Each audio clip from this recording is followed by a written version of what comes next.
What is this thorn that Paul was talking about? We need to understand that thorn first. Now, there are three possibilities what that thorn might be. Some people say that that thorn could be actually human people who were actually giving trouble to Paul in the course of his ministry. It could be the Roman authority, the Roman government. It could be the Pharisee and the religious leader who were giving him trouble. So one possibility is that enemies of the cross, that thorn. Another possibility is that this thorn could be spiritual harassment. That means some kind of demonic disturbances in his life. I'm not saying that Paul is possessed or was possessed by the demon. No, I'm not talking about that. It's harassment, disturbances. And the third possibility is that this thorn could be actually a sickness, a disease that Paul was facing.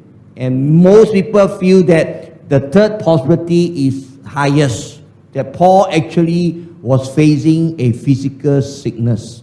In fact, someone say that, or certain scholars say that it could be epilepsy. You know, that Paul was epileptic. So 3 times the scriptures say, 3 times Paul say, I pleaded with the Lord to take that thorn away. But God said no. Yeah, God didn't give that prayer answer to him. And it seems to us, as we look at it, many of us say there's no reason why Paul shouldn't get answer to his prayer. Isn't it? There's no reason.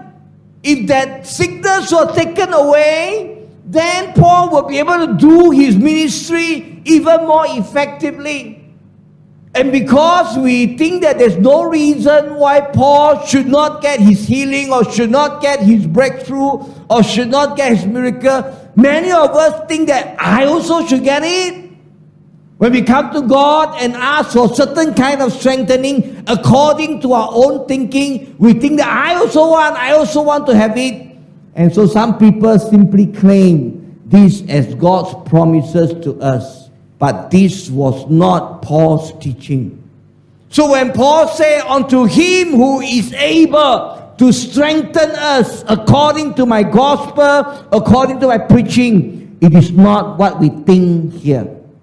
Taken out of context, many Christians use a passage like this to simplistically claim God's strength in weakness. So when God says no to Paul, even though Paul wanted a yes, what does it mean? It actually meant that his sickness is status quo, That means the pain didn't reduce, the frequency that didn't reduce, the intensity of his sickness didn't reduce. It means his circumstances and his need never changed.